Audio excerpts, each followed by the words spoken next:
Olá, sejam bem-vindos a mais um episódio do podcast Vivendo e mais uma vez com histórias reais aqui para a gente viver diferentes experiências com a endometriose.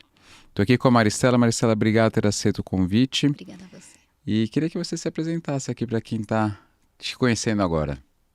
Sou Maristela Ferreira, tenho 45 anos. E tenho... Eu não pedi para falar a idade, tá? Não pedi, você quis falar. Foi.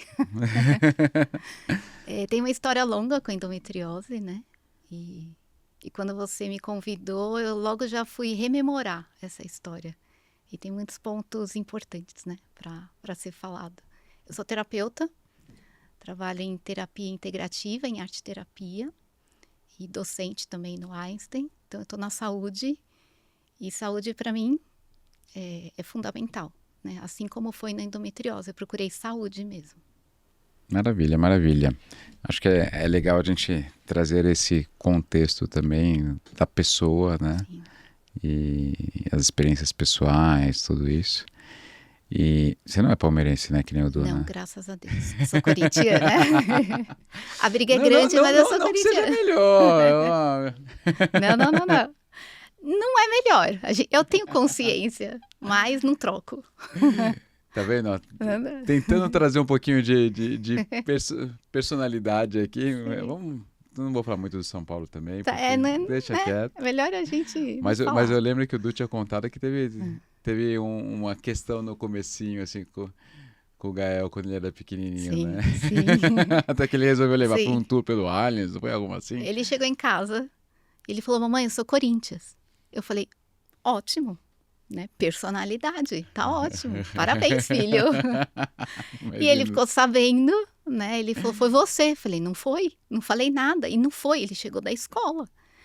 Aí ele ficou nervoso, falou, foi meu cunhado, não sei o quê. Eu falei, não foi ninguém, foi ele. Você tem que validar, você tem que acreditar no menino, né? E ele levou no Allianz, comprou uniforme completo, levou no tour, ele entrou no jogo. Aí é sacanagem, virou né? palmeirense. Aí eu perdi com gosto, mas eu não me rendo. Um grande amigo meu também, o Caraça, ele é São Paulino roxo e tal, e o avô era São Paulino, a família toda é São Paulina.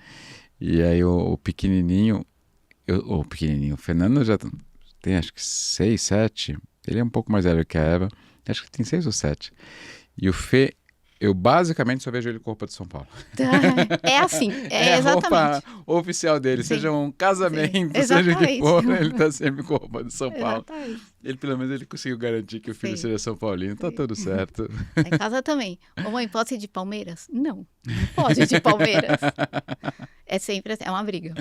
Eu não sei se eu mandei pro Du um perrengue chique que eu vi, não sei se foi essa semana, que era uma mulher falando, é bom saber que tipo, o Palmeiras participou de todos os momentos da minha vida.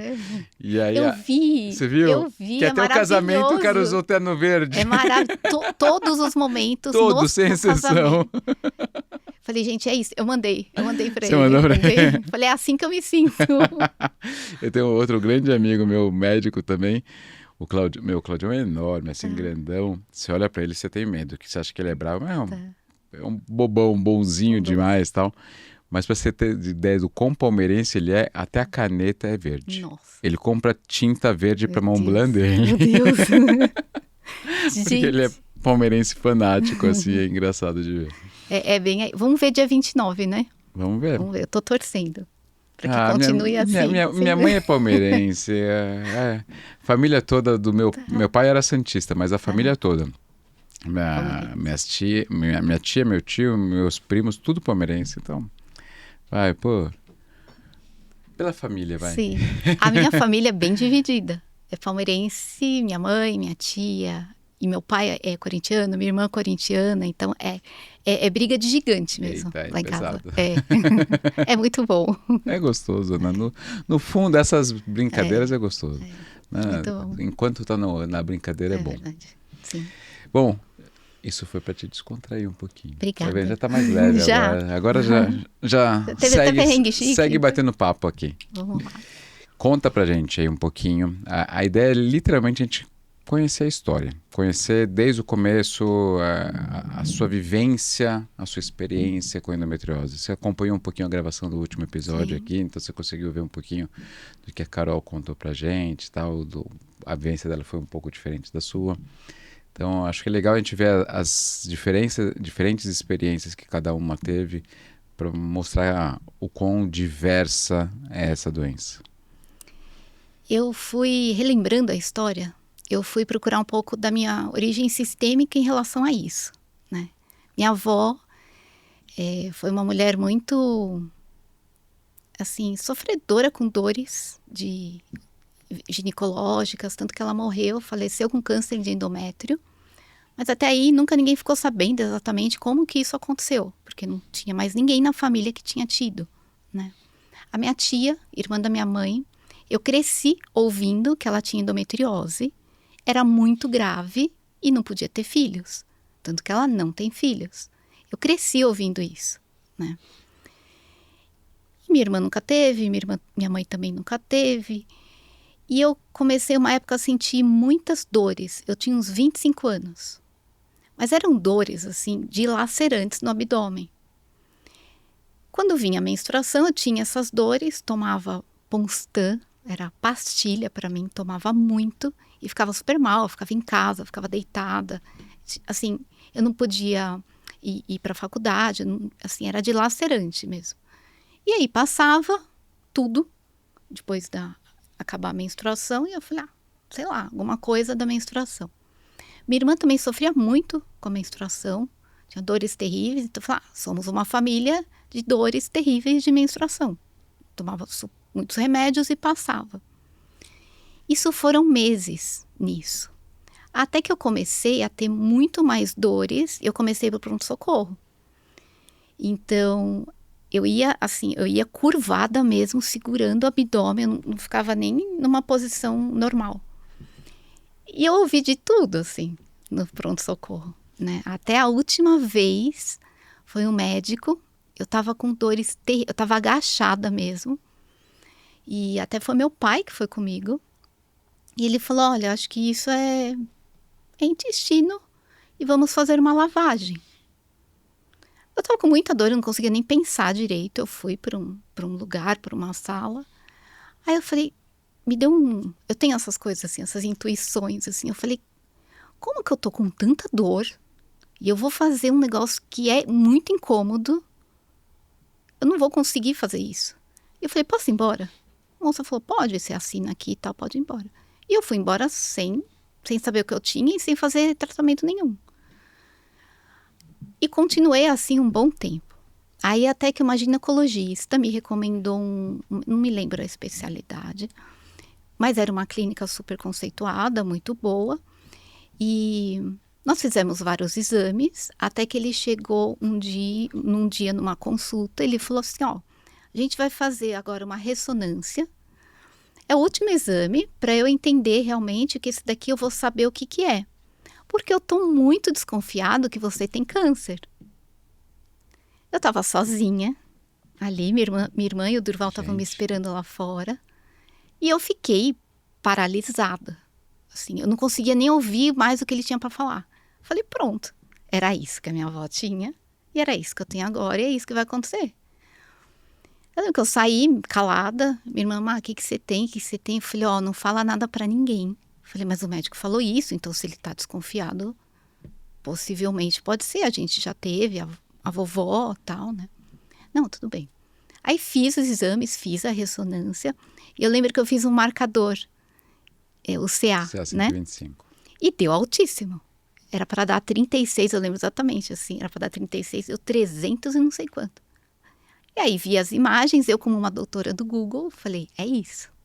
É isso. Antes de ir, reunir a família em casa, falei, gente, possivelmente eu tô com câncer e é isso, né?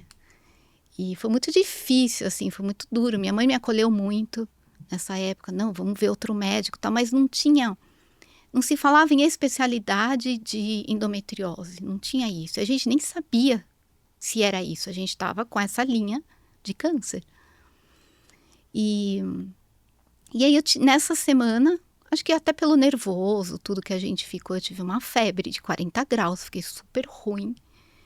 E aí, no dia seguinte, a gente tinha um médico, ele já faleceu. Ele tem um hospital, teve, né? Mas ainda tem um hospital ali em Santo André. Ele é gastro, foi gastro. E a gente foi lá, contou toda a história dele. E ele sempre foi um médico, sabe? Né? Médico que olha para o paciente, que examina a paciente, né?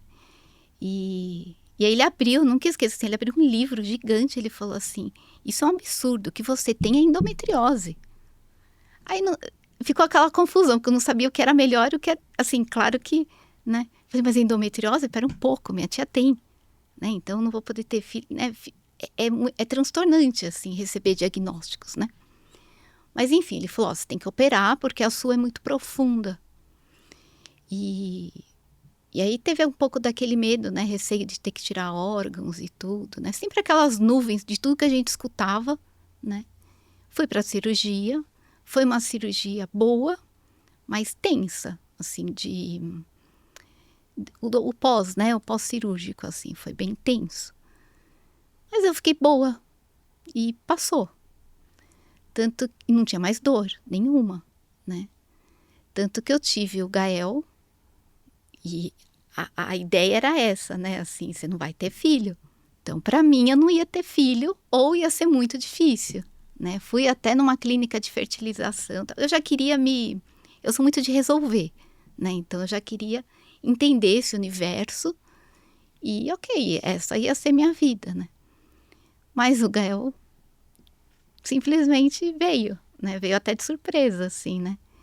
E eu sempre falo assim, a gente não pode ter medo de procurar ajuda, porque eu já tive pessoas que falam, não, eu não vou, porque senão se eu mexer eu não vou ter filho. Eu falei, não, muito pelo contrário, né? A gente tem que procurar ajuda. Mas aí passou um tempão, né? Em 2018, início de 2018, eu comecei a sentir dores, não intensas como aquela, mas eu tenho muito de conhecer meu corpo, então eu falei, alguma coisa tá diferente. Comecei a ter muito atraso menstrual, não estava grávida, estava diferente. Aí eu lembro que eu me consultava com uma ginecologista, tal, ela pediu a ressonância, e aí lá no laudo deu, nódulos de endometriose, ponto isso. Ela falou, vamos operar. Falei, não, vamos operar não, espera um pouco. E eu já assistia, né, os vídeos que você estava ali começando a fazer. Eu lembro que já tinha um movimento sobre endometriose. Falei, não vou operar assim. Eu comecei timidamente no Instagram em 2017. Então. Final de 2017 eu comecei timidamente. Eu já estava olhando isso como curiosidade que eu tive, não sabia se ia ter de novo, né? Era muito incerto. E aí eu falei, não, eu sou muito eu gosto de informação boa, eu procuro isso. Eu falei, não, tem alguma coisa aqui, eu preciso ver melhor. Foi quando eu te procurei, não tive dúvidas, assim, falei, não, se agora tem um profissional de endometriose, então eu preciso ouvir isso, né? E foi quando você me surpreendeu que você falou, não, esse exame não é assim, né? Tem nódulos de endometriose e a gente vai operar, não é assim. E aí você me solicitou vários exames, né? Bem específicos.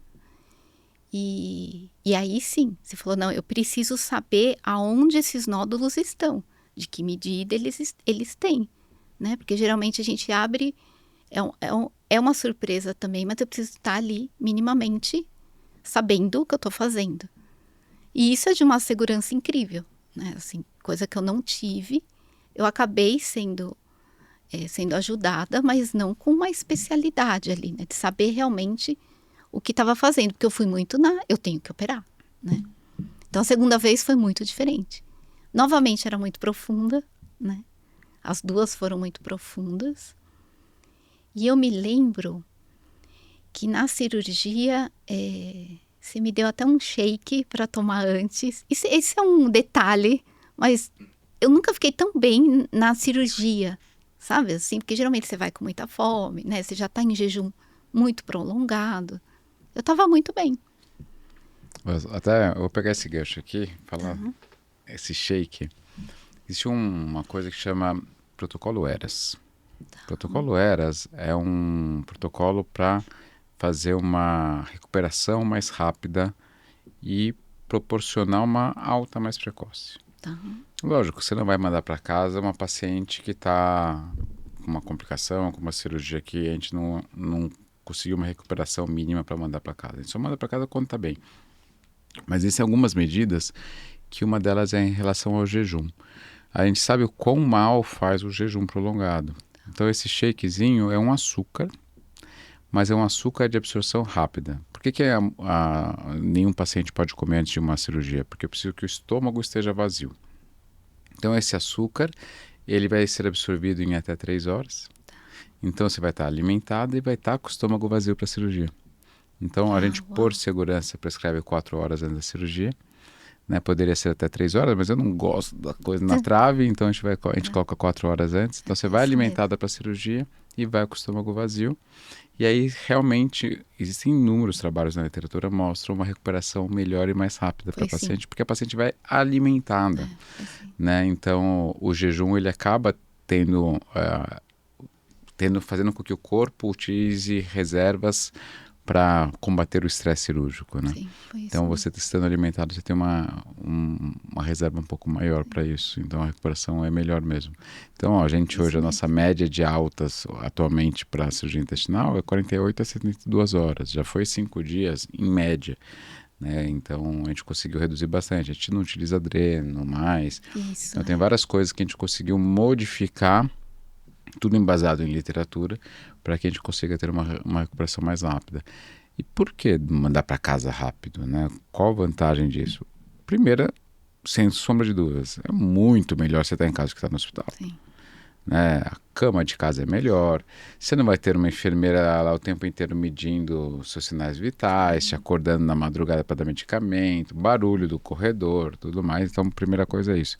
Segundo, existem inúmeros germes hospitalares, né? Então, quanto maior a estadia hospitalar, maior o risco de uma infecção hospitalar. Né? É diferente nós, profissionais da saúde, que estamos lá o tempo inteiro, então o nosso corpo já está acostumado com aqueles germes hospitalares. Mas quem não está é diferente, né? Então, por isso a ideia de mandar para casa precocemente é isso. Então, o shakezinho é isso. Foi muito bom. Eu lembro que foi muito bom. Eu estava bem para a cirurgia. E estava bem depois, quando eu voltei, assim. Tanto que eu nem lembro, porque geralmente eu lembro bastante quando acordo da anestesia, assim, né? Acordo meio atrapalhada, tá? Eu lembro que não. E eu fiquei bem depois. Porque, de repente, assim, quando você volta da cirurgia, você volta com muita fome, você volta, né, com dor, com incômodos, é muita coisa. Então, eu me sentia estabilizada, assim. Só acordei, né? E isso foi bem diferente. Quando a gente começou, já faz bastante tempo, a gente teve alguns hospitais que a gente precisou pedir autorização para fazer, porque não era a rotina do hospital fazer isso. Então era até uma surpresa para eles, né? Não, mas é isso, tal. Mas o seu anestesista se responsabiliza? Sim. O nosso anestesista sabe. E a literatura está embasada, não tem. Hoje é uma coisa rotineira, várias equipes utilizam. Mas quando a gente começou, vários hospitais a gente teve que pedir autorização para poder começar esse tipo de coisa. Eu lembro até que eu te perguntei, falei, posso mesmo tomar? Não tem que estar em jejum, né? Porque isso foi sempre assim, né? Então, trazer esse conforto, assim, já foi diferente, né? Com certeza. Desculpa interromper, mas teve um episódio engraçado num hospital grande, inclusive, que eu cheguei para conversar com o paciente antes da cirurgia, assinar os termos e tal, e aí o enfermeiro, doutor, eu vou precisar suspender a sua cirurgia. Eu falei, mas por quê? Porque eu vi que a paciente tomou um shake lá de proteína, não pode. Eu falei, não foi shake de proteína, foi isso. Não, eu tenho certeza. Eu falei, não foi, é isso. Vamos lá no quarto que eu te mostro. Aí tava lá no lixo, tá vendo? Isso daqui, tá vendo a composição? Não é um whey, né? Não é um whey protein. O whey protein realmente demora mais do que 4 horas para ser absorvido, não é? Não é isso. Mas eu te interrompi. Fez diferença. Não, e foi surpreendente, assim, que a cirurgia foi um pouco maior do que a gente imaginava, né? E eu acho que é por isso que esse antes é super importante, né? Entender realmente aonde é tudo visível para que o invisível ali que vai acabar aparecendo seja seguro para quem está operando, né? Que eu acabei tirando uma trompa, né? E um pouquinho do intestino. O Brasil, eu já falei em outros podcasts, mas é uma coisa importante isso. O Brasil tem uma presença grande no cenário internacional de endometriose, muito em decorrência desse mapeamento cirúrgico pré-operatório. Com o mapeamento cirúrgico, a gente deixou de entrar para descobrir o que tem lá dentro para fazer. Sim, acho que então, essa a gente entra, lógico, não é 100%, mas com uma acurácia bastante elevada, já sabendo mais ou menos o que a gente vai ter que fazer. Então, por exemplo, entrei, putz, tem intestino e eu estou sem o cirurgião do aparelho digestivo, e agora? Né? Isso acontecia no passado. Né? E acontece em muito lugar ainda. Com o mapeamento, não. Eu já vou com a equipe completa, o cirurgião do aparelho digestivo já está lá com a gente, o urologista se necessário e tudo mais. Então, lógico, a técnica cirúrgica, o desenvolvimento, sem dúvida nenhuma, tem um papel muito importante, mas esse planejamento pré-operatório, ele evita muita complicação, né? Então, a presença do Brasil no cenário internacional de endometriose é muito em decorrência disso. Legal. E até hoje, você vai para congresso em tudo quanto é lugar, sempre vai ter um brasileiro falando por causa disso. A gente tem uma presença muito forte na endometriose por causa desse planejamento pré-operatório. É uma diferença, né? Muito com certeza. Expressiva. Né? Sem dúvida. A gente pega... A gente tem muito paciente estrangeiro, né? Então, uma dificuldade com as pacientes estrangeiras é em relação aos exames diagnósticos. Então, o ultrassom com preparo intestinal, não tem. Não tem, isso realmente é absurdamente raro. E talvez não tenha porque em alguns países, por exemplo, não é médico que faz ultrassom, é um técnico que faz. Então, ter uma formação específica para isso talvez seja um pouco mais complexa. E talvez a remuneração talvez não seja tão adequada. Tal. Enfim, tem vários entraves que nenhum lugar é perfeito. Então, de um modo geral, é ressonância. Mas, fez ressonância, é só pedir para um radiologista que sabe ver e olhar. Na teoria, sim, mas às vezes os protocolos não foram adequados. Né? Então, a gente tem parceria com os nossos colegas radiologistas, então nossa conduta inicial com os pacientes de fora é justamente essa. Fez uma ressonância nos Estados Unidos, no Canadá, na Europa, onde quer que seja. A gente coloca essa paciente em contato com o radiologista parceiro e ela fornece o acesso às imagens para ele. Hoje está tudo digital, então facilita. E aí ele vai olhar as imagens da ressonância e vai ver se foi um exame bem feito ou não, se dá para ser conclusivo ou não. Então, assim, muitas das vezes a conclusão deles é protocolo não adequado para endometriose, não consigo descartar, avaliar adequadamente região X, Y, Z. Entendeu? Então, a gente tem esse problema com o paciente estrangeiro e a gente acaba recebendo elas e tentando otimizar o tempo delas no Brasil. Né, para tentar, lógico, pacientes sintomáticas, tudo, que fariam um exame aqui e a gente tenta otimizar da melhor maneira possível para fazer o tratamento cirúrgico para elas num período curto aqui no Brasil. Mas é uma dificuldade. Então, assim, esse cenário ideal que a gente vê em São Paulo é um cenário ideal num São Paulo que consegue pagar por isso. Sim. Então, mesmo a gente fala o tempo inteiro, quem não consegue pagar não consegue ter esse cenário ideal. Né? A saúde ainda é assim, né? Eu acho que uma arma que facilita o acesso é a informação, pelo menos, né?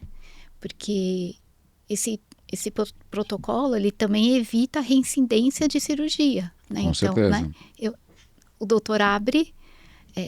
aqui, mas eu não tinha alguém especializado no intestino, então fecha e abre o intestino, depois fecha e abre. Exatamente, são as múltiplas cirurgias, né? Então, eu tenho paciente, o meu recorde é uma paciente que antes de chegar para mim tinha 9 cirurgias. Nossa, muita coisa. E aí, graças a Deus, essa paciente foi para em 2017, não foi mais operada, ficou bem e tal. Esse é o recorde, mas tem uma paciente que é uma história muito doida, assim. Ela era do Centro-Oeste, não vou nem falar estado para não tentar não comprometer ninguém. Sim. E super sintomática, ela veio indicada para uma outra paciente para mim. E aí ela já tinha feito 5 procedimentos com o mesmo médico no Centro-Oeste. E ela conseguiu o DVD de 2 cirurgias. Na época não era nem pendrive, né? Hoje, se me dão um DVD, eu não tenho nem onde colocar para ler. Eu já falei a minha idade. Né? Não consigo nem colocar para ler. A gente estava falando de Orkut, então a gente já entregou nossa idade. Se a gente for mais fundo, fica difícil. E aí eu peguei esses DVDs e fui ver as cirurgias. E aí as 2 cirurgias não tinham nem meia hora. Nossa. Falei, gente, coisa estranha. Será que não teve gravação e tal? E aí eu assisti na íntegra a cirurgia. O colega entrou nas 2 ocasiões, mas ele tinha feito 5 nessa paciente. Ele entrou, viu uma pelve congelada, biopsiou e saiu. Só que ele fazia isso uma primeira vez, eu não vejo problema. Assim, um colega que não tem uma expertise para lidar com uma pelve congelada, entrou, viu que é uma pelve congelada, pegar uma biópsia e sair, tá tudo certo. Mas por que ele fez 5 vezes a mesma coisa? Muita coisa. Entendeu? Então aí tem uma coisa que você já começa a pensar, putz, teve uma atuação não tão correta desse colega, né? Para dizer o mínimo. Sim. Então, a gente tem esse tipo de coisa acontecendo também, né? Então, tudo bem, ele não tinha um exame adequado lá, na região onde ele morava, mas tem uma atuação dele também que não foi legal. Sim. Né? Então, a gente tem várias coisas aí que acabam comprometendo a atenção adequada àquela paciente. Né? E pensando na paciente, né? Que é o mais importante de tudo. Se você está falando, eu lembrei de uma outra conduta difícil, que a gente já vem, quando a gente não pega profissionais ali que estão... É que nem você falou, não é nem assim capacitado, de repente ele não é especializado, mas ele abriu, fez uma biópsia e indicou a melhor conduta. Poderia ser assim. Sim, eu já recebi. Tudo bem. Já recebi pacientes, mais de uma paciente de um colega daqui de São Paulo, que ele faz laparoscopia, mas ele não faz cirurgia complexa. E eram pacientes que chegaram para ele para operar e o exame talvez estivesse inadequado, mas ele atende convênios e tá tudo bem. Ele entrou, ele viu que não era o que ele esperava. Então, o que ele fez? Ele biopsiou para ter um diagnóstico e saiu. Mas ele não ficou tentando mexer e tal. E aí ele saiu, ele falou a verdade para a paciente e me encaminhou. É isso. E teve paciente que ficou brava com ele. E eu falei, não, ele fez o total correto. Sim. Ele viu que era uma coisa mais complexa do que ele previa. E ele falou, não vou fazer mal para essa paciente. Eu vou encaminhar para quem pode resolver o problema dela. Então, ele fez o correto. Isso é saúde. Isso é saúde. Né? Não é demérito nenhum você não saber uma coisa. Né? Eu lembro na época da faculdade, um dos professores que eu mais admirava de clínica médica, o Jorge, quando você perguntava alguma coisa e ele não sabia, ele não te enrolava. Sim. Ele falava, Patrick, eu não sei. Eu vou procurar para poder te responder. E não tem demérito nenhum. Tanto que é um dos caras que eu mais admiro, porque ele sabia falar, eu não sei. Sim. Né? Então, às vezes as pessoas têm medo de falar não sei, por ego, por qualquer coisa, né? Com certeza. E fazem o errado. Então, assim, ninguém sabe tudo. Ninguém sabe tudo. Né? Então, eu falo, não sei, eu vou pesquisar para poder te dar a informação correta. Né? E hoje em dia está voltando um pouco, né? Médico de família, então o médico que cuida dessa família, o médico que abre livro, fala, não, peraí. E isso me marcou muito, como ele falou assim, ele abriu o livro e falou assim, você tem isso. E relatou e me mostrou o que era tudo, né? Então, assim, era um médico muito bom em gastro, mas ele não era a especialidade dele, né? Enfim, mas ele abriu um livro, né? Imagina assim, você pensar, o médico deveria saber. Não, ele sabe onde está no livro e te mostra a literatura para isso, ele te comprova. É muito... É esse médico que eu acho que a saúde procura hoje, Exato. Né? Assim, vou te encaminhar, é isso. Isso é saúde, que te encaminha para você poder encontrar sua qualidade de vida, né? Exatamente. Eu me lembrei, você falando da primeira endometriose, né? Eu fui fazer uma ultrassom e aí eu lembro que eu entrei e tal, a médica ali começou, tal, ela falou assim para mim: você foi no banheiro hoje? Eu falei: sim. Ela falou assim: eu não tô encontrando seu ovário. Aí eu falei: eu não sei onde tá. Tipo, e aquilo me deixou assustada, porque a gente já estava nessa procura. Isso foi antes do diagnóstico do câncer. Eu falei: eu não sei, né? E aí ela ficou meio desesperada, chamou outra médica, falou assim: olha, eu tô fazendo a imagem, mas não tô encontrando os órgãos. Aí eu falei: gente, o que tá acontecendo? E eu fiquei lá, né? Enfim, os órgãos estavam em aderência, né? Então, Estava mais difícil de visualizar. era uma coisa E só. talvez tivesse uma né? sobreposição das alças. Né? Tava uma coisa só ali. E o que eu sempre senti falta é esse olhar pro paciente, né? Então, quando a gente escuta um diagnóstico que não era o que era, né? Ou quando ali o médico está fazendo o exame e vem com essa carga já, né? Porque a gente já tem a carga do o que pode ser, né? E vem com algumas coisas assim, você fala, gente, assim, parece um despreparo muito grande de atender o paciente, né? Dessa linha de investigação, né? Enquanto você ainda está investigando, enquanto você ainda está... Esse cuidado, né? Exatamente. É o olhar, é o cuidado do paciente. Porque endometriose, acho que sempre tem uma história familiar, né? Uma história de mulheres ali que carregam até ou não uma carga genética ou uma epigenética, que a gente estava falando ali, né? De ambiente, de tudo. São muitas histórias, né? Não é só um diagnóstico. Não, né? com certeza não. E tem a dor. Porque a dor, eu lembro, na segunda vez, a dor era muito diferente da primeira. Era uma dor lombar. Era muita dor lombar. Tu falei, eu tô com dor nas costas, né? Ok. Mas eu lembro até que você falou que às vezes faz a cirurgia e ainda fica com aquela dor, né? Aquela dor meio de sombra. Eu lembro que eu tive um pouco, depois passou. Mas... É o que a gente fala de sensibilização central, né? Isso. A gente estava comentando até hoje sobre isso. Então, o corpo, entre aspas, enxerga como normal. Tanto tempo que ficou em um limiar tão alto de dor, o seu corpo... A dor não está mais local, a dor está central.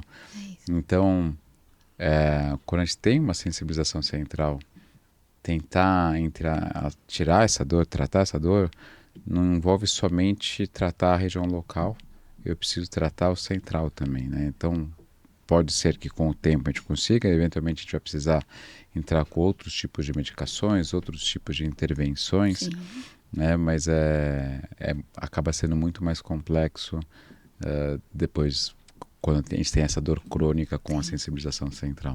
Sim, é real, eu senti isso, assim, é bem real. E é uma dor, né? Assim, você vê, a endometriose não estava mais lá, mas tinha essa sombra de dor ali, né?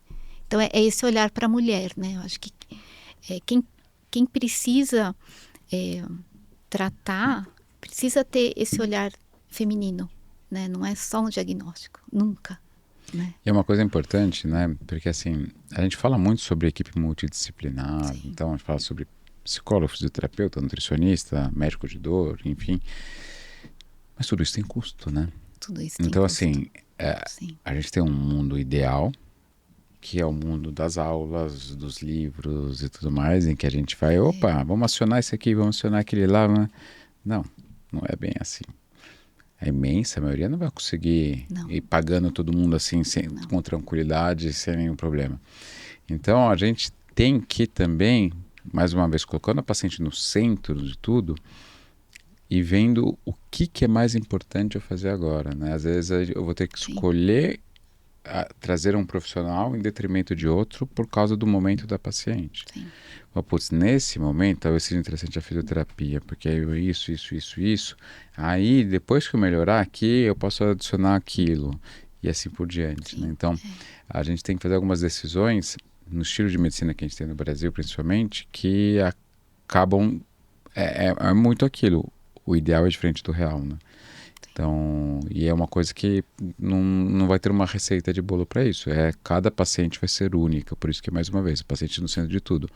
É o ver o que está realmente incomodando, impactando na qualidade de vida daquela mulher, para aí sim poder tomar esse tipo de decisão. São muitos desafios, Uhum. né? Não é só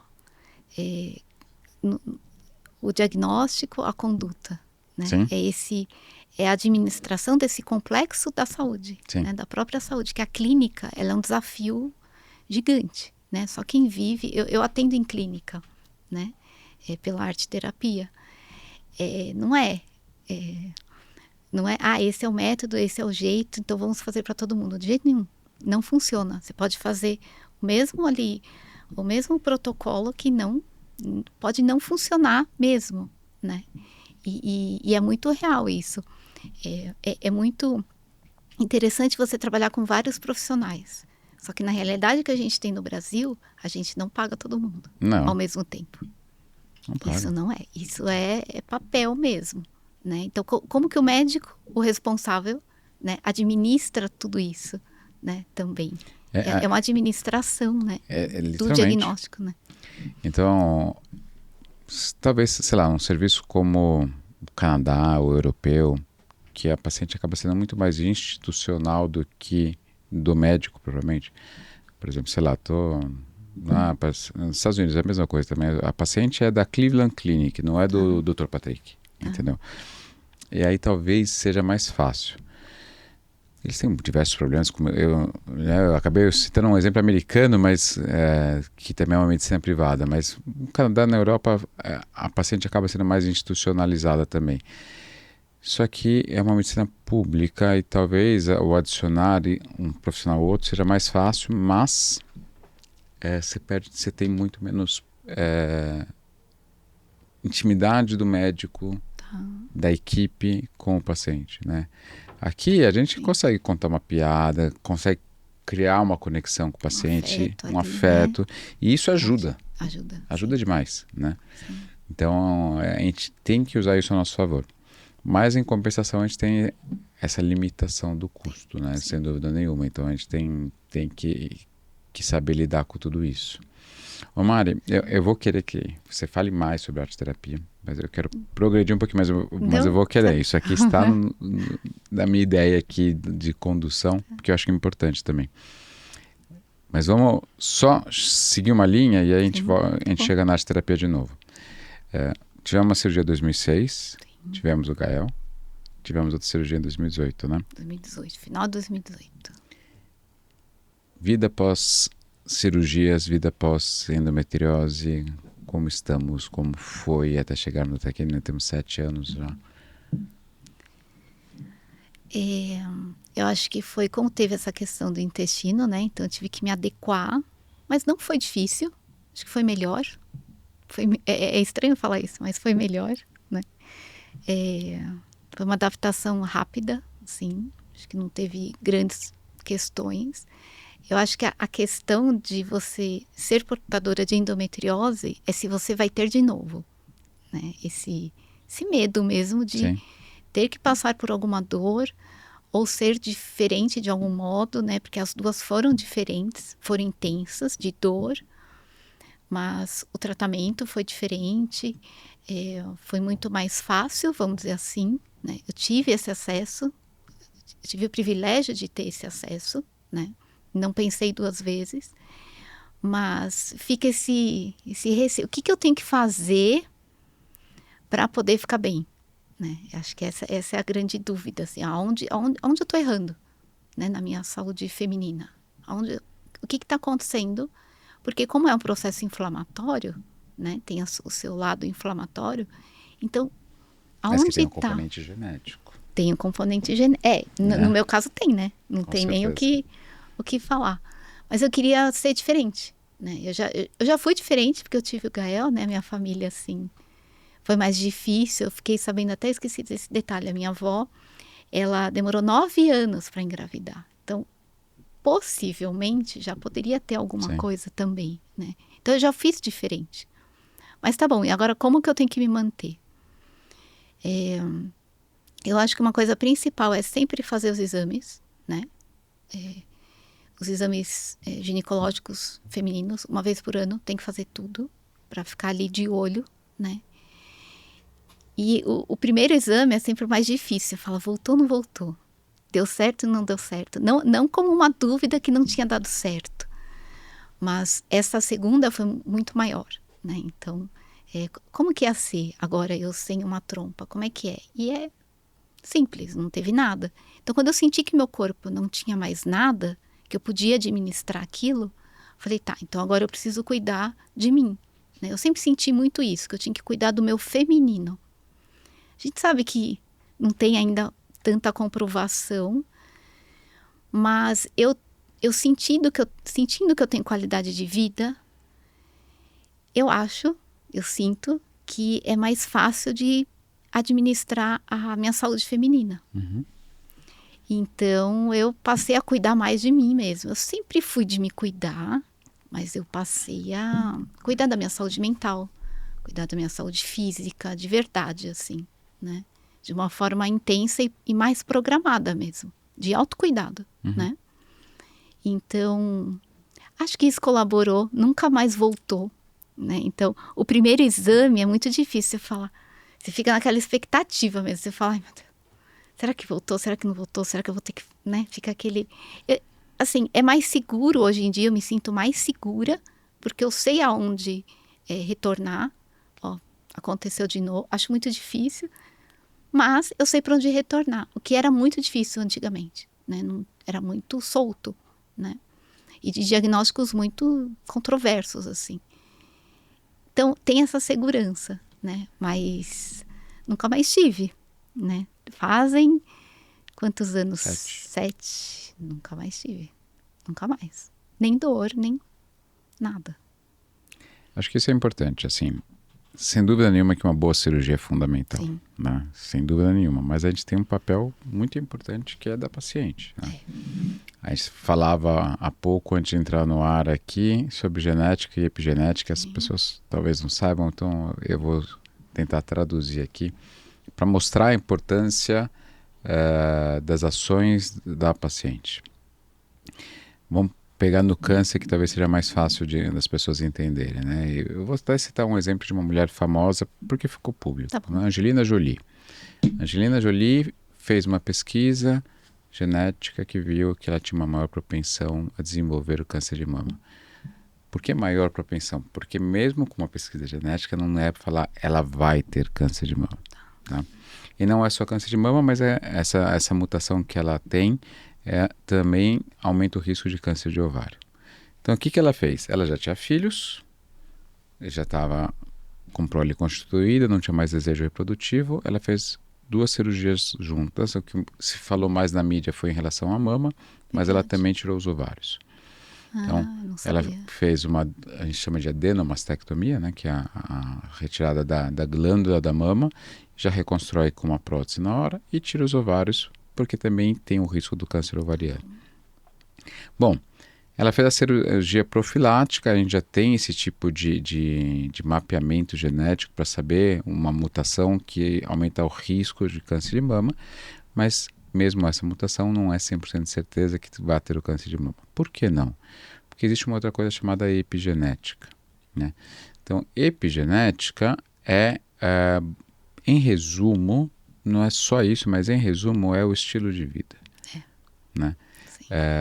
Alimentação, atividade física, tabagismo, estresse, morar numa cidade grande, né, com os poluentes ambientais, estresse, correria, tudo isso. Então, isso é epigenética. Então, a epigenética pode interferir em você vir a desenvolver ou não. Né? Então, trazendo novamente para o lado do câncer, mulheres gêmeas univitelínicas em que uma desenvolveu câncer e a outra não, mas com estilos de vida muito díspares, muito diferentes uma da outra. Então, a gente sabe que, por mais que a endometriose tenha um componente genético muito importante, né, até a história da sua família comprova isso, a gente sabe que a epigenética, o estilo de vida da mulher, tem uma interferência muito grande na evolução daquilo. Né? Então, seja na evolução inicial, seja numa eventual recidiva pós-cirúrgica. Né? Então, as melhores equipes, nenhuma equipe vai ter 0% de recidiva. Nenhuma. Né? Lógico que uma recidiva de 30%, 40% não é aceitável, né? Porque isso mostra que, na verdade, não é uma recidiva, é uma cirurgia que foi incompleta, então é uma persistência da doença.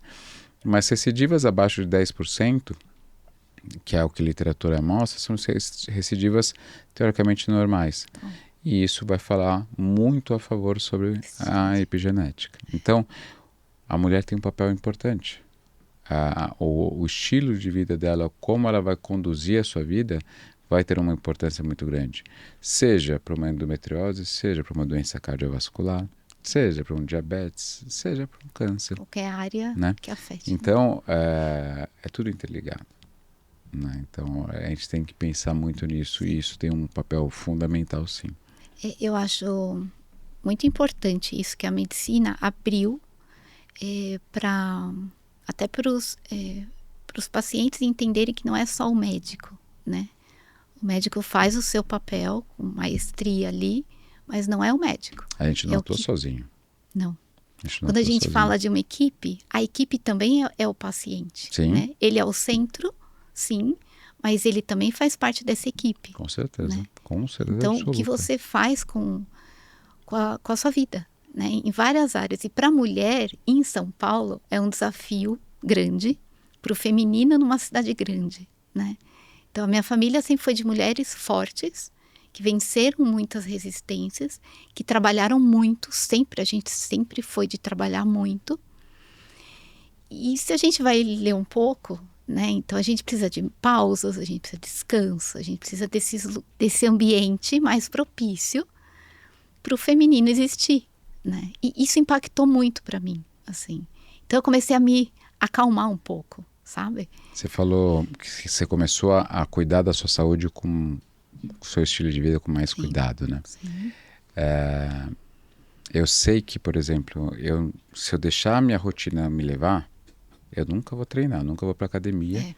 E lógico que tem um ganho estético, sem dúvida nenhuma, não vamos ser hipócritas e dizer que não, mas principalmente um ganho de saúde. Então, o que eu faço para ir para academia? Eu bloqueio a agenda. Sim, é real isso. Eu bloqueio a agenda. Ó, dia XYZ, eu estou na academia de horário tal a horário tal. E a minha secretária tem acesso à agenda, vê que está bloqueado, sabe onde eu estou. Lógico, se tiver alguma coisa...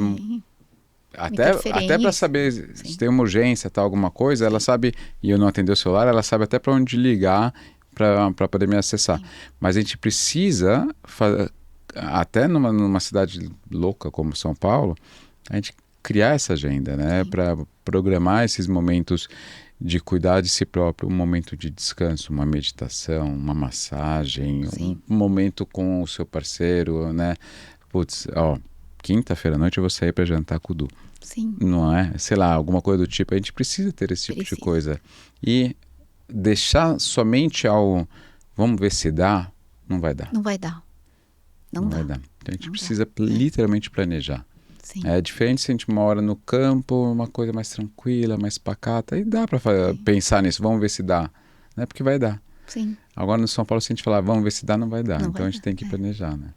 E é curioso, né, falar isso, assim, porque até na saúde a gente tem que colocar na agenda. Sim. E sim, a gente tem que colocar na agenda, porque é tanta demanda e a gente está num ambiente rápido, né, que tudo é para ontem e a gente tem comunicações fáceis, então a gente se acha em qualquer lugar, então se a gente nosso limite não para um pouco, a gente não vai fazer. A gente não vai cuidar. A gente gravou um podcast com a Michelle, que ela é sexóloga. Você conheceu a Michelle? A Michelle é uma fofa, super querida.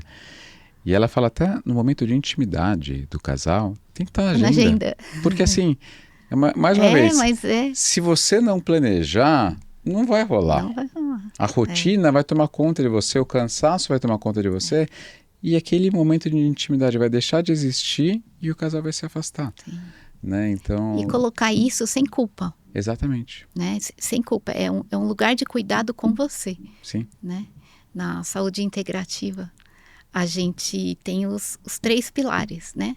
Eu cuido de mim para cuidar do outro, para cuidar desse todo. Se não tem você... Vou trazer eu vou interromper, que acho que é importante fazer um paralelo aqui, até para pegar esse racional.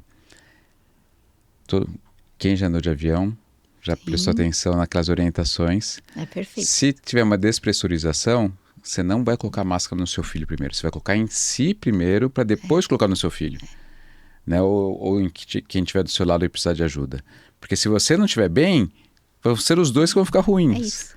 Né? Se você não está bem, você não vai conseguir ajudar o outro. Exatamente. Se ali você está sem oxigênio, você não Todo vai mundo morre. ajudar o outro. É isso. Né? Então, é essa a dinâmica de hoje. Né? É olhar para si. Não é eu falo com muitas pessoas assim, elas falam, mas é egoísmo, porque não é, você tem que estar bem. Sim. Você tem que estar minimamente plena para poder dar conta da demanda, tanto profissional quanto pessoal, para poder equilibrar. Senão cai e cai todo mundo. Né? E a saúde cai junto. Com certeza. Né? A saúde cai junto. Assim, as idades vão acontecendo, os diagnósticos vão vindo, né? E se você não para olhar, eu acho que a doença, não romantizando de jeito nenhum, mas a doença é uma pequena oportunidade para você parar e olhar o que está acontecendo com você. Sim. Como é que tá os seus pensamentos? Como é que tá a sua rotina corporal? Como é que tá? Né? Isso... E a gente vê pessoas que mudam drasticamente após ir para uma qualidade de vida absurda, né? Completamente diferente. Viram maratonistas, né? Eu não sou nem a favor de ser maratonista. Né? Eu já tentei, eu confesso, mas acho difícil. Maratona não é saudável. Ai, meu Deus, né? Uma corrida de 5, 10K, beleza. A gente aprecia, a gente só fica olhando. Fala, legal, beleza, você conseguiu, legal, tá legal. Eu não quero isso, Eu não. também não consigo.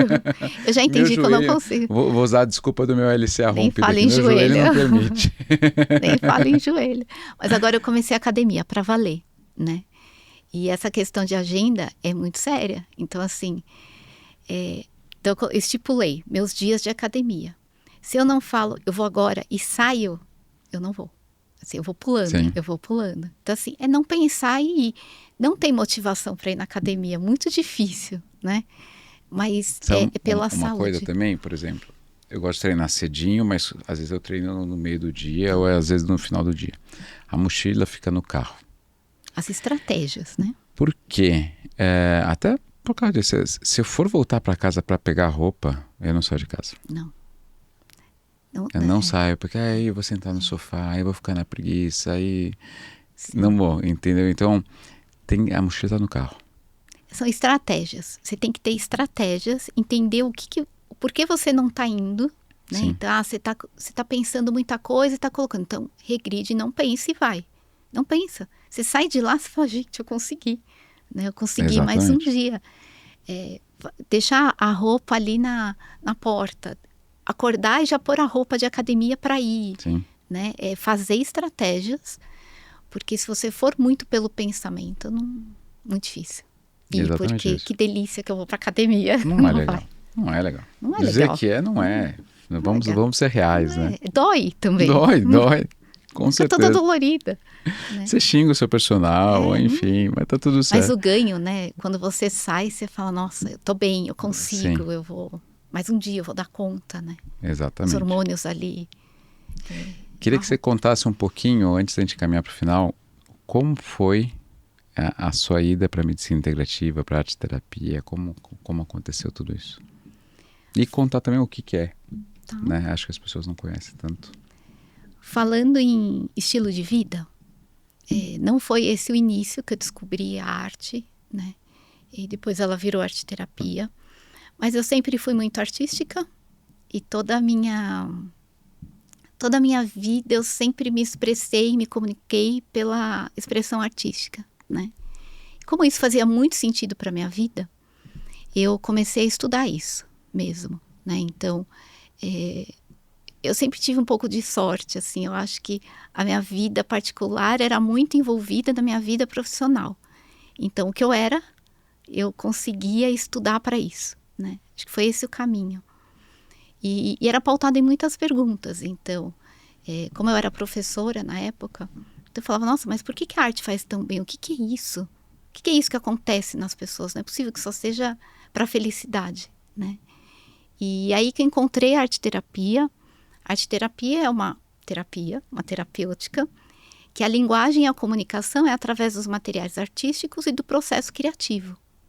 É aí que a gente vai se comunicar. Ela é um pouco mais profunda, é pelo inconsciente. O material é o inconsciente. Então, todas as nossas sensações, sentimentos, pensamentos, intuição, vem dali. E ali você começa a ficar melhor no sentido de comportamentos, de comunicação, de autoestima. E a mulher é muito sensação, é muito intuitiva, então é como você, falando de mulher, é como se você pudesse alimentar também esse campo. Então isso foi muito para mim, né? Só que eu achava que faltava a saúde nisso, né? Que eu acho que a saúde é o que comprova ali, né? E veio a saúde integrativa, foi um pouquinho antes da pandemia. Eu fiz ali no Einstein. E foi um divisor de águas, né? Pessoal mesmo, porque eu entendi o autocuidado. Eu falei, é isso, eu preciso me cuidar e o que eu já sou é um autocuidado, né? Eu preciso alimentar esse lado para eu me sentir bem, para eu encarar o mundo, né? E fora outras coisas que eu fui descobrindo, né? A yoga, eu faço yoga também, que dá uma resetada, puxa para o chão um pouco, né? E trabalha o corpo, a flexibilidade do corpo e tal. E a arte-terapia trabalha muito na área de adaptação, flexibilidade, neuroplasticidade, que hoje, para a gente lidar com uma cidade como São Paulo, a gente precisa, né? A gente precisa estar ali o tempo inteiro lidando com adversidades e ter bom humor para isso e ficar bem para isso e ser criativo para isso, né? E isso me alimenta, né? Eu juntei os dois, veio a pandemia, parei de trabalhar, alfabetizei meu filho, a gente ficou na praia, foi muito bom pra gente. Nós três a gente se conectou. E quando eu voltei, falei, tá, preciso agora de um espaço. Foi aí que eu entrei na clínica Gertel, né? E desde então eu tô lá. E clínica, eu tô há 5 anos, mas são 50 de experiência, porque é na veia, né? Assim, é estudo constante mesmo. Mas todo dia, assim, eu me certifico que a arte-terapia ela também ajuda nessa parte da saúde mental, né? Saúde mental, emocional, mente e corpo. Porque a gente lidar com processos inflamatórios, a gente tem que cuidar da mente e corpo, né? Com certeza. Tá ali, a genética tá ali, né? Mas o que a gente não quer?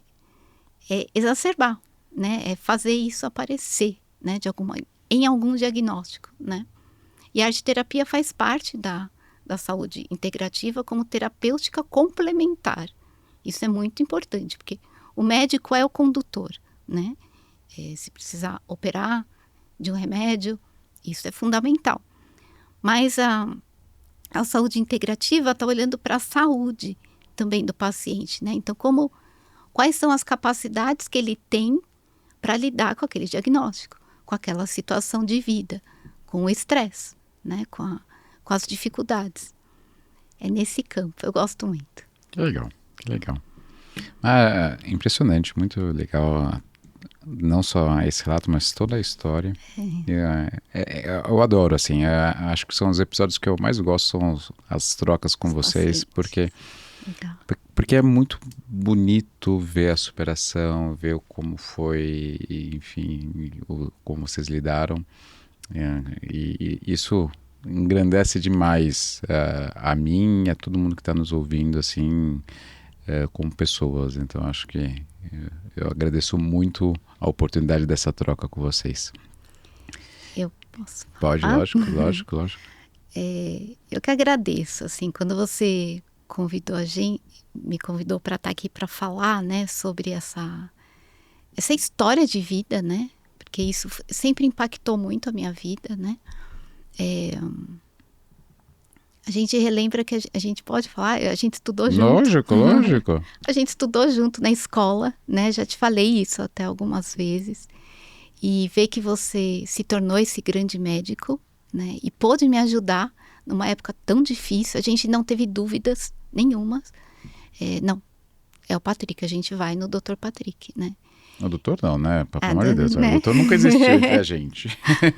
Mas obrigada pela sua dedicação, né? Porque eu venho de uma cirurgia que a gente nem sabia o que era isso. Tinha uma história de vida, mas era tudo muito estranho, né? Tudo muito vazio.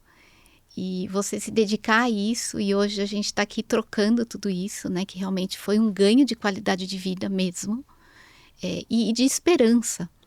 Porque às vezes eu converso muito com algumas pacientes, não, algumas pessoas que falam, eu tenho endometriose e ficam super mal. Eu falo, não, calma. A gente sabe que o acesso, né, pelo que a gente conversou, mas assim, calma. Não é assim que você está pensando.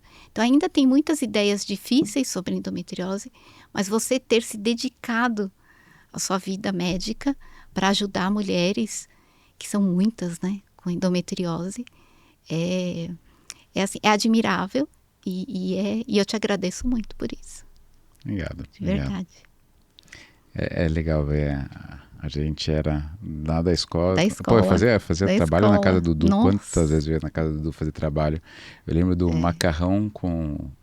Eu não lembro a funcionária dele, o nome Deve dela. ser a Solange. A Solange. Solange. Ela fazia um macarrão com Nossa. queijo derretido meio. Nossa, era uma delícia. Olha como fica na memória. O meu pai, eu falei que eu vou te entregar, né? Meu pai tem uma foto sua, quando sim, você ganhou um campeonato de matemática, Olimpíada de Matemática na escola, e eles te entregaram o troféu enorme. Tá na casa na formatura. Tá, nossa! Na formatura. Meu pai falava, quem era ele? Porque ele é bancário, né? Nada a ver comigo. E ele achava o máximo, assim, né? E ele tem a gente tem essa foto ainda. Que legal. A gente tem. Eu vou te dar. Compartilha, não tenho. Então é uma vida aí, né? E sim, legal. Muito obrigada. Obrigado, de verdade. Obrigado. Bom, momentos finais. O que você quer deixar de recado aqui? Eu acho que o que mais me toca na endometriose é a esperança que tem hoje.